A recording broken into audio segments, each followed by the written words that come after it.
Hello everyone, we warmly welcome you to another exciting edition of your favorite sports show, Sports Hub, and you're watching vnation TV. This show brings you everything that you need to know in the world of sports. I am legitemmanuel, Nana Brandon, and I do this with... Of course, my name is eugeneevans, but please don't forget to get interactive via various social media platforms. On Facebook, it's vntv, and of course on Instagram and YouTube, it's vnation TV. Now, for the coming minute, these are some of the things that you should expect on today's show. We have London Mayor Khan opposes Premier League restart plan. And also Tottenham star Dele Alli held at knifepoint during burglary. And also Ferrari set to sign Sainz as Daniel Ricciardo is all set for McLaren. We'll also take a look at Star Inspiration segments where we bring you inspiration from your favorite sports personalities. And of course, we also take a look at the sports facts where we bring you or we will reveal some facts in the world of sport. These and many more we're going to touch on right here on Sports Hub. We'll be right back with more. Enjoy a wide variety of quality content on vntv. Only on vntv. Watch talk shows like The Opinion for political and social discussion. Sports Hub for all your sports news. I want to know what's trending? Oops, we got you with social media trends. Download vntv app from Google Play Store and enjoy all of our awesome programs, local and foreign movies whenever, wherever. vntv, powerhouse of entertainment. Hello there, welcome back. If you just tuned in, you're warmly welcome to Sports Hub right here on vnation TV. We nearly took off, but good thing you just joined us. And what do we have for Star Inspiration for today? Of course, for Star Inspiration, we've got something from the man himself, Muhammad Ali, and this is what he has for us.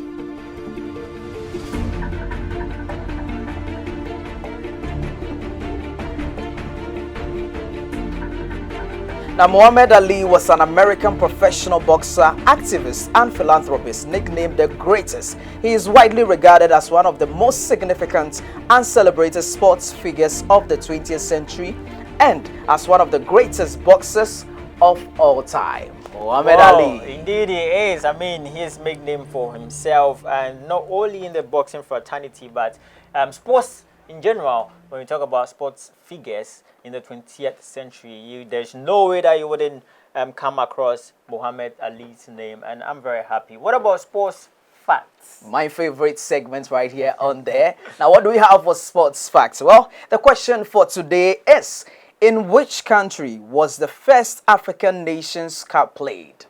Let me repeat. In which country was the first African Nations Cup played?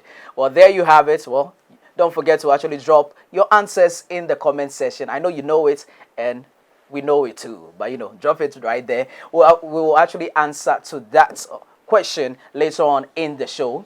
So let's move on to some other stories, right? Now, moving on to some other story. Let's start from local news. Yes, home base right here in Ghana. And let's do some athletics first, because the postponed Tokyo Olympics is a blessing. And this is coming from Nunoo Mensah. Now, the president of the Ghana Olympic Committee, that is Nunoo Mensah, has stated that the coronavirus pandemic may have a positive impact on Ghanaian athletes after the Tokyo 2020 Olympic Games were postponed.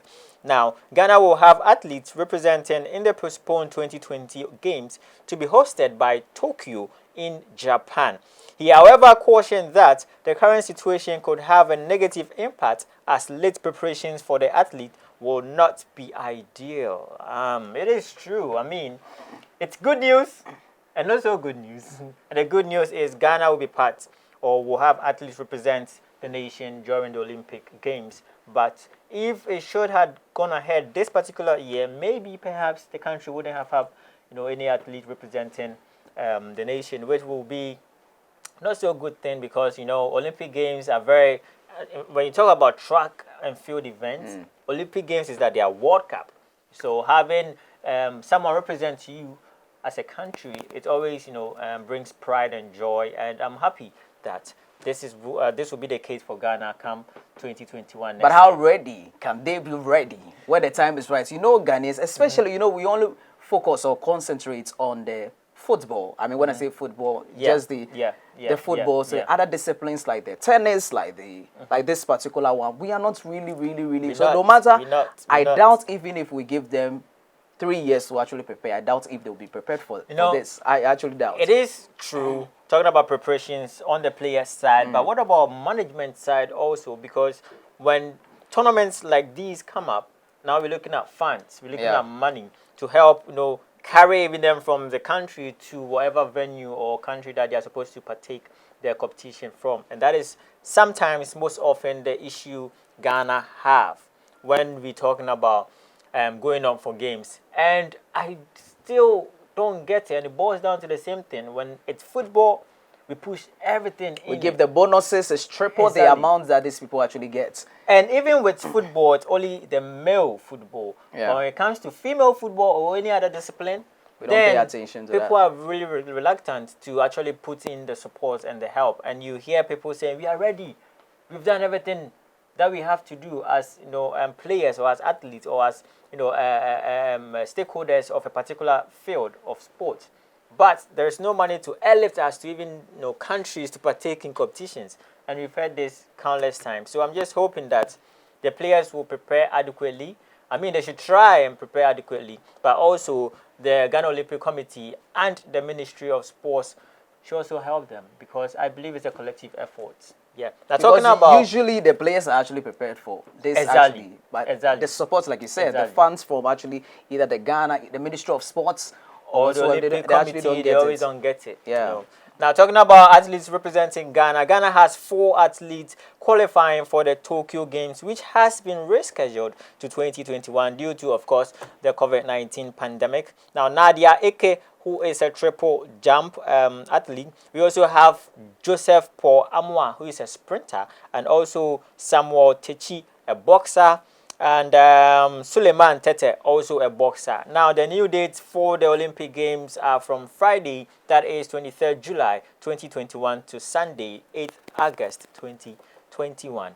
Now, there you have it from the world of athletics and here in Ghana. But still stay in Ghana. GFA president have been speaking. Well, what has he been saying? Well, he says they are yet to actually, or they are still planning or actually thinking about what to do as far as the 2019-2020 season is concerned. Well, he is saying the president of the Ghana Football Association, GFA, Okraku, has said that a decision on the future of 2019 and 2020 football season will be taken per the advice of governments. Now, according to Kurt, the FA have had positive discussions with the government and would make a final decision on whether to cancel or restart the season upon advice from the state. Now, the GFA last week announced that the season remains suspended until June 30th. Yeah, cancel. That's all that I can say. We understand that clubs will suffer, especially the, how do I even put it? Not the bigger ones like the Crowds of Folk and Kumasi and Sekotokos. Even them, they will suffer, but not as much as some of these lower clubs will.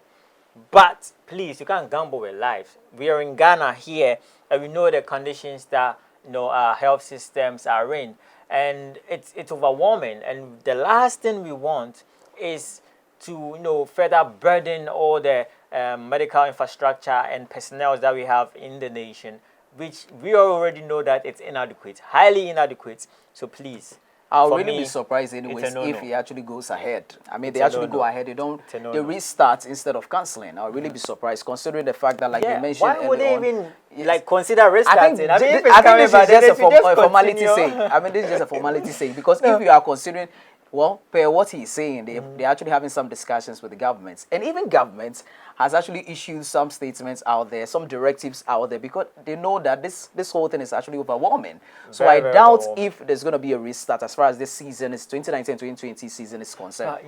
What I didn't quite get was the fact that they had already started the league, played about 7 or 8 games already. Now, why don't you just resume? If the league, or if this ban on social gathering would be repelled, and the league, let's assume has been given a go ahead, why don't they resume and continue? Why would they have to restart? That is a question that I don't understand, but we leave it to them. But if you want my honest opinion, it's a no-no for me because look, we are not ready as a country, and everything shows. But the question someone will also be asking is, so how would the club survive? Because at the end of the day, this is what actually keeps them going. And I also will say We share their that sentiments. it's either. I mean, funny it's enough, true. I hear the emergency fund from Has not the arrived world. yet. Yeah, the World Government Football hasn't arrived yet. So maybe that they could actually share that among clubs. You know, take this, Exactly. take that, And stay whilst home. we can and still. I mean, Stay home. So talking about the fans, so he also stated that we are also waiting for FIFA to fast track the process and get the emergency COVID-19 fund. We are expecting 2 funds from FIFA, the FIFA Forward and the FIFA COVID-19 fund, he Right. said. So it's a double dose from Yeah. FIFA. Money, money, But money. he said the first one they can't actually share it among. Did you actually see the difference between they have the emergency fund and they Yeah. have the another one called the what's the name The of forward, the FIFA f- forward. the FIFA forward fund? And he said with the FIFA forward one, Charlie, we not share 'em. But the emergency one, they will think about it whether to share it among the clubs and all of that. And Look, there should will pocket be something. a crowd. There will be a they will sharing pocket somewhere. something. I doubt if they will share it anyway. Maybe they will share it among the Like, big hey, the big teams. Do you- Just do you Asante know, do you know Ken Faisal's chief? Alaji Gruza. Who crucified them. So this is the story we have coming from the office of the president of the Ghana Football Association, Kurt Okraku. That is the newly elected president, though, and I think he I don't want hasn't to really be- enjoyed. Exactly what I wanted to say. He hasn't really enjoyed his tenure. I mean, you just get Oh, on there, my you are just goodness, it's elected, not and then easy, this whole corona thing. Now you have corona on your neck. You have Wow. Kwesi Appiah. Kwesi Appiah ready also to on your take his neck. money. You know, he's not having a good time. Well, this man, I pity you, but maybe he has other extra years ahead. So let's just hope that next year it will be better. Definitely. Now, still in football, but this time around, let's move away from Ghana and the African continent and let's look at what's happening in Europe and England, to be precise, because London Mayor Khan has been speaking, or his office has been speaking, and he doesn't seem very pleased with government's plan and Premier League's plan to restart the Premier League. Now, the London Mayor Sadiq Khan opposes the Premier League plan to restart football in June in the capital, of course, London, the capital of England, with his office telling the Evening Standard that football should only return once it is safe to do so. And the British government announced on Monday that sports could provisionally return behind closed doors from June 1st, with the Premier League penciling in a potential return on June 12th. Now, we have the plan named Project Restart. Stop giving the names and everything. Has proposed that games be held at neutral venues, with London potentially hosting 22 of the remaining 92 games. However, London Mayor Khan is wary of overburdening the capital's healthcare infrastructure, his office told The Standard. Legit concern? Yeah, it is. I mean, it's a legit concern, especially, you know, it is not because he's not a football fan. I mean, in the statement, you could actually tell that he's actually a Liverpool fan. Yeah. So he And loves he football. stated that, look, so I he would wished love that, yeah, he wished that that the league return. it will return, but For then Liverpool to be again, crowned. for humanity's sake, Yeah. you know, let's put it on hold. I mean, I don't. Well, some people also have the idea that at the end of the day, they can actually play it, because that's actually the initial plan for them to play it, but behind closed doors, they are I mean, does it really help Is the it situation? safe? That's I don't the think question. it's safe. Because what we are forgetting, or what we are forgetting Because as as far as people football is concerned, people will still make contact. still make contact. Yes. And it's not only about the playing body or the technical body. No, but we have supplies coming in, because the teams will need water, they will need sanitaries, Absolutely. they will need staff that will require people or suppliers, manufacturers to come into their various space to deliver those goods. So what measures really are they putting in place? And you can talk about them, being testing for coronavirus, but come on, I mean, is it not going to be too hectic having to test? Players will be stressed. Why can't we wait for it to be Exactly. like, in its own words, for it to be safe to do so that we all go ahead and enjoy our football? Look, we know the financial burden that this COVID-19 has placed on organizations and institutions, just like the Premier League, is really difficult, but it's really huge. But let's not, lose ourselves in the moment thinking that we can't do without this. This is just for a meantime. I mean, this is just for some even though it can last for a whole year, but then again, you can't compare it because it's not going to be here for 10 years. Exactly. Let's endure this and just hope for a better day, especially where England is one country in Europe that has been, or the UK, to be very precise, has been really strongly hit by the coronavirus. So come on, we can't rush this. That is what I think. And he's scared. I mean, he has every right to because he's the mayor. Just like how if there's an issue in Ghana, we call the heads of MPs and mayors. You are supposed to do this because you are supposed Exactly. And he stated something very interesting, the fact that it will be overburdening the capital's healthcare infrastructure. So at the end of the day, if we are thinking about just football, well, it has other effects because on do you know other why? sectors. It is not rocket science that when the league resumes, the number of cases will increase. Everybody knows this for a fact. And that is where the burdening of the medical infrastructure or facilities will emanate from. And that is something that he's really trying so hard to prevent. So hopefully they will listen to him. But if not, then he has no choice. I don't think they can go against him anyways. But, well, let's see. Let's see how Maybe it goes. they'll have neutral grounds where both parties will agree on what to do on the way forward.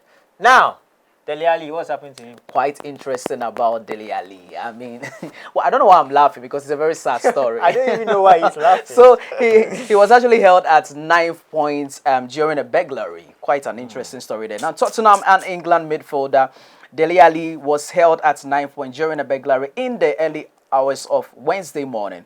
Now, two men broke into the 24-year-old's house in North London, where he's spending lockdown with his brother and, of course, their respective partners. Wow. I like that part. Yeah. Ali was threatened and punched during the incident and suffered minor facial injuries in a scuffle.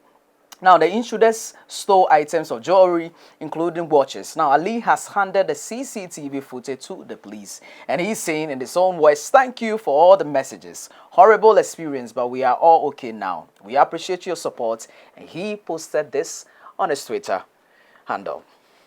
Well, it's really unfortunate for that young man, and I feel the pain. He will really be traumatized now. Exactly, and it's quite interesting how people, we are all worried about this pandemic and all of that. Some people are also like, this is the time for me to also give a hoot about it. I mean, mafia really? some people. I mean, I did not. Wow. Some robbers, I love the courage. Well, I think the good news is he just received some punches. They could have done worse. That's a good I don't know why news. I'm laughing, That's but a good news. They could actually do something to him for him to die, But thank God they are alive now together with their partners. That's the good thing. So his club that he plays for also released a statement, and they said that we have been offering our support to Dele and those isolating with him. We encourage anyone with any information to help the police with their investigation to come forward. So they're also pleading. But interestingly, though, it seems Tottenham Hotspur's players have been the target for robberies for quite some time now, because in March, the family of Ali's teammates, that is Jan Ventogen, was robbed also at 9 points. I think they like guns. They don't like guns. They don't like guns. Then maybe they are mature. Mature and robbers. Okay, let's go. While he was away on Champions League duty. So maybe they should take their security more seriously. Yeah, now. I think they should. They should take their security more seriously. I mean, now it's affecting everyone financially. So the armed robbers too. They're on top of their game. But now they are being, very generous too.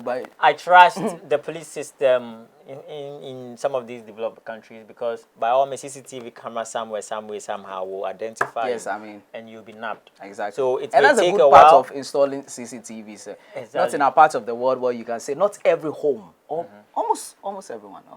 Not every home actually has a CCTV. Of course, not every home. So, it's like 3 out of 10. If armed robbers actually comes to your apartment or whatsoever, you go to the police station and you describe. Now it's all check. Now, they will tell you to go back and go call the armed robber and ask him which color of So, my God. This on the light side. I love my country. So, Dele Alli, please we're still here with you, and it's rather unfortunate, but get through this.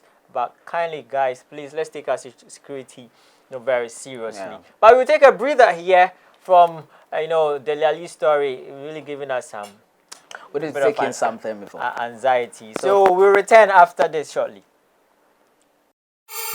Enjoy a wide variety of quality content on VNTV. Only on VNTV. Watch talk shows like The Opinion for political and social discussion. Sports Hub for all your sports news. I want to know what's trending? Oops, we got you with social media trends. Download VNTV app from Google Play Store. And enjoy all of our awesome programs, local and foreign movies whenever, wherever.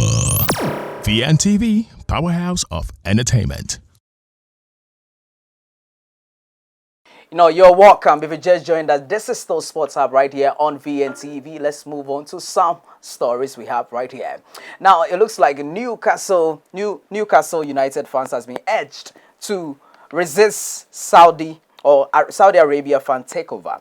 And Newcastle United fans have been urged to unite to protect the club from a takeover by Saudi Arabia's Public Investment Fund, which is the PIF.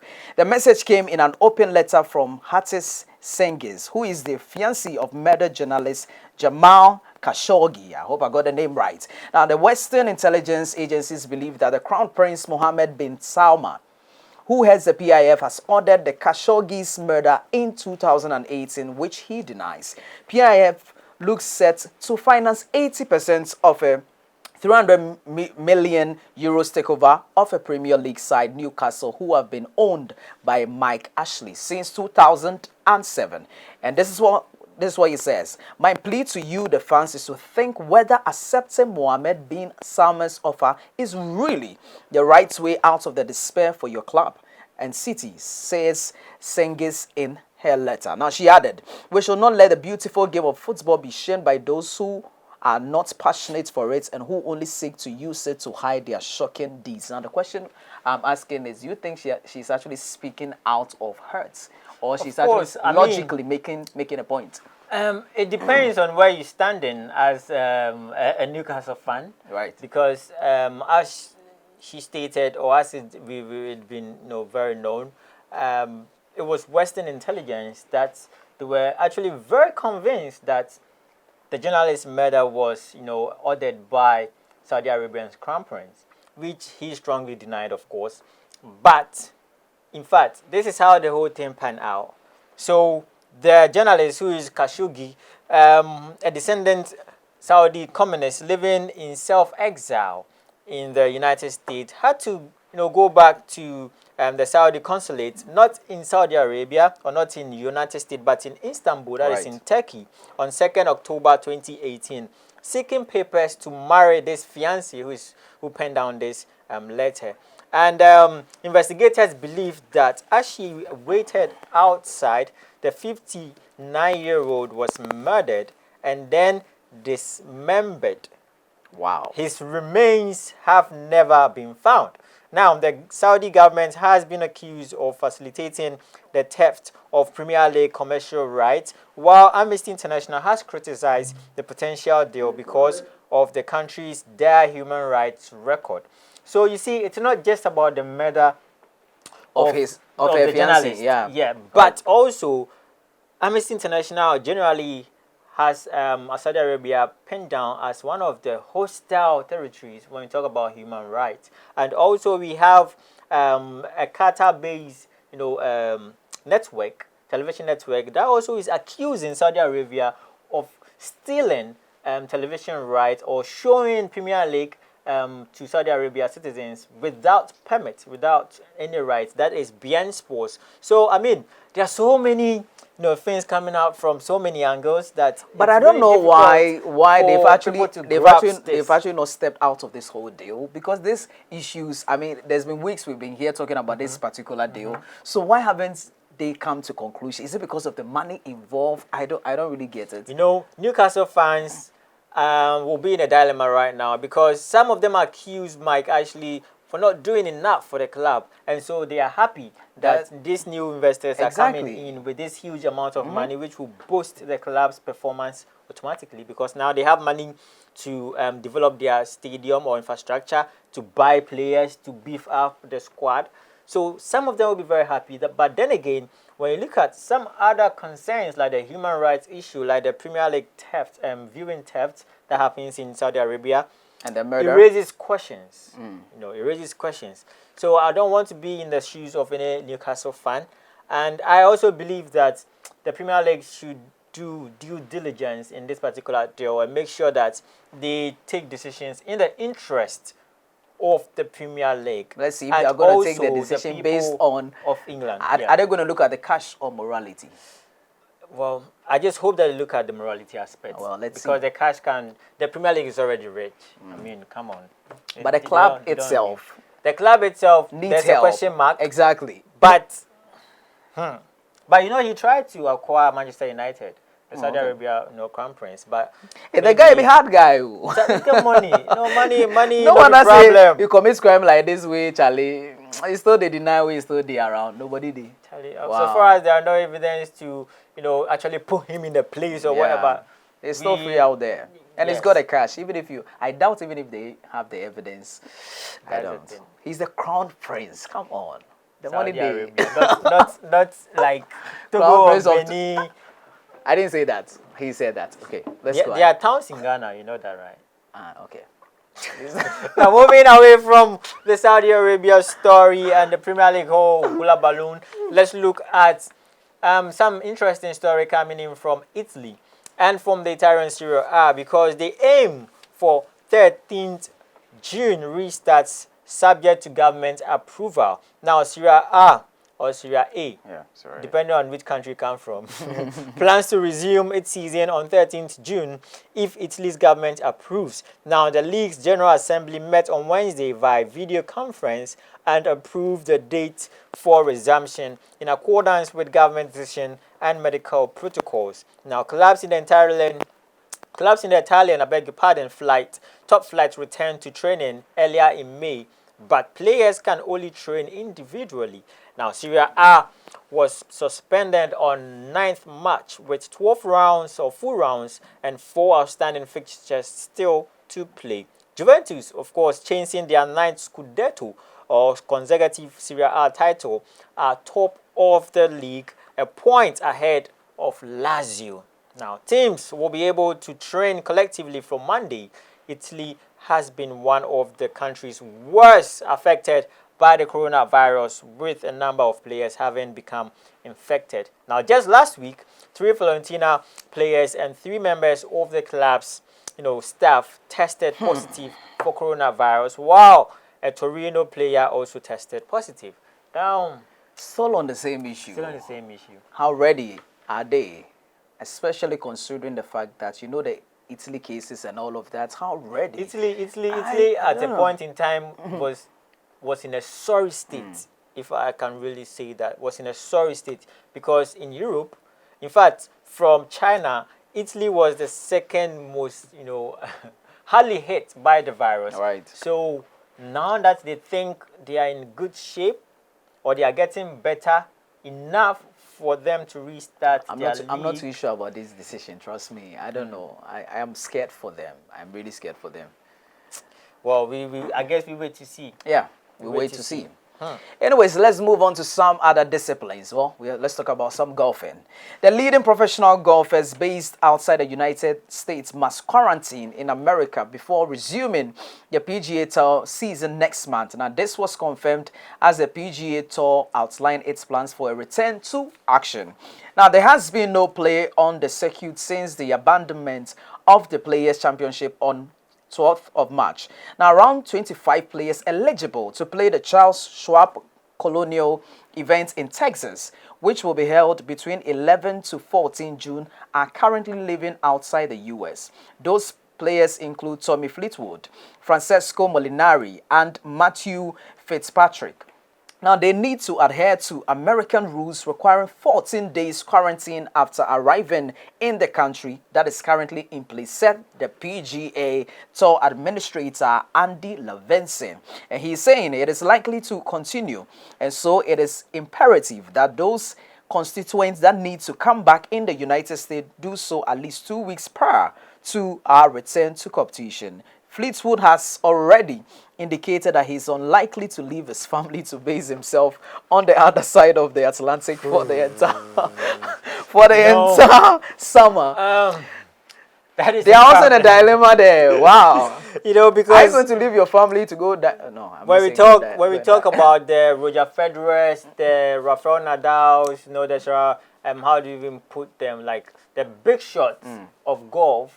These are the people. They are like the Rafael Nadals and Roger Federers of tennis. right. You know, of golf right now. So Tommy Fleetwood, who has already indicated that he's unwilling, will really impact the tournament, because now one of their big stars is likely not to be, you know, in action, and that will really, you know, take away some amount of fun and excitement that fans will, you know, will be looking out to The achieve. whole interest The whole interest in the tournament. will diminish a bit. But But then some will again, also say, I mean, then again, they are telling you that when you come, you guys will have some days to quarantine and all of that. So why 14 not? days, Why not? it's a lot, you know. Why not?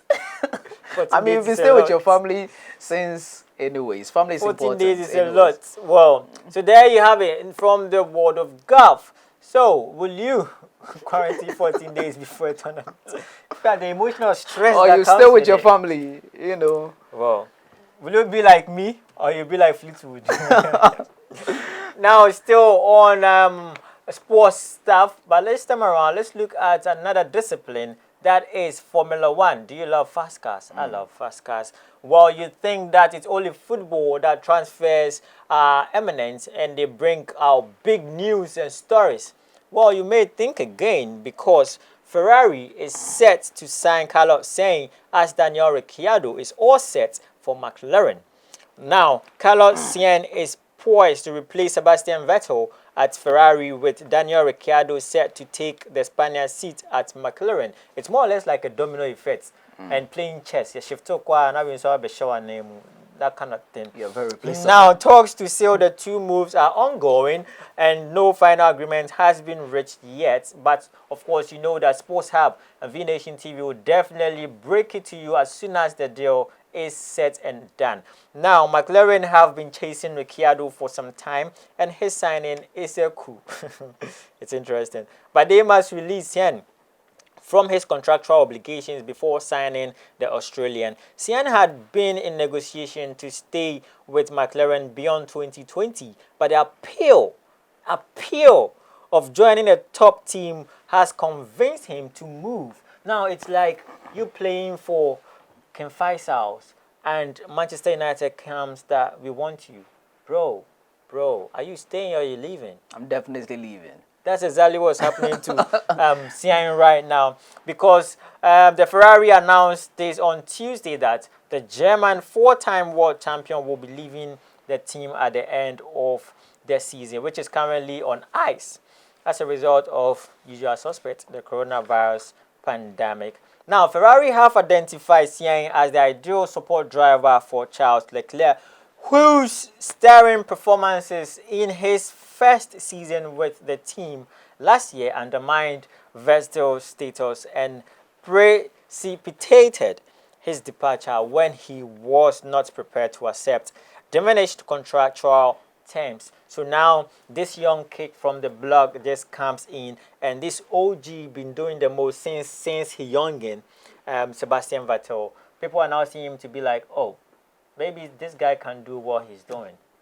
So because of that, they don't want to pay Sebastian that much of attention that they used to. You know, even so much that they even willing to diminish some of his contractual terms and conditions. That is what Sebastian says. I can imagine how I'm he having feel none now. of it.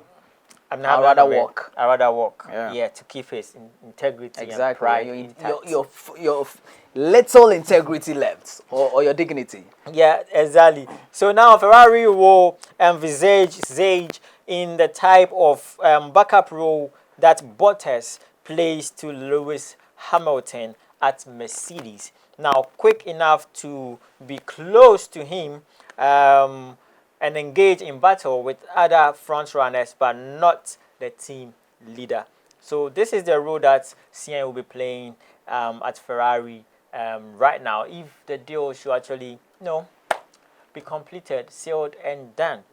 But it's interesting how this transfer issues, pan out because we have big names, stealing drivers from big or lesser, teams. That is, someone could say it's not fair.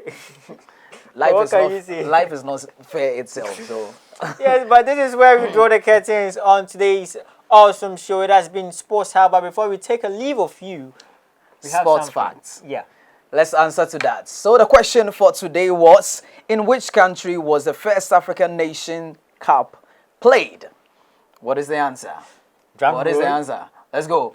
5, 4, 3, 2, 1. And it's Sudan. Yeah, Sudan. Yeah, you never knew. Well, just in case you all knew, this is just a reminder. Yes, but which year did it actually happen? 1957, actually. Yes. And only 3 teams participated in the first tournament, which is, of course, Sudan, who hosted the, of course, Egypt won that, and then Ethiopia. So, I bet you didn't know this one, that there was just 3 teams that participated. It was Sudan, the host nation, Ethiopia, and Egypt. And it was actually won by Egypt. Yes, and yeah, now you know. If you didn't know, now you definitely know. But let me remind you that we're still not in normal time. So please take some basic preventive measures to protect yourself from the coronavirus pandemic, like washing your hands regularly with soap and running water, using alcohol-based sanitizer, and wearing face masks wherever you found yourself and you have nothing doing. Please stay home. That's what's up. Now, if you don't have the VNTV app, please don't forget to go to the Google Play Store, download the app, and enjoy some great content. It's been a good time coming your way with Sports Hub. My name is Eugeneevans, and I've been doing this with legitemmanuel, Nunoo Mensah. Thanks so much for being part of this. Till we meet next time. It's bye for now.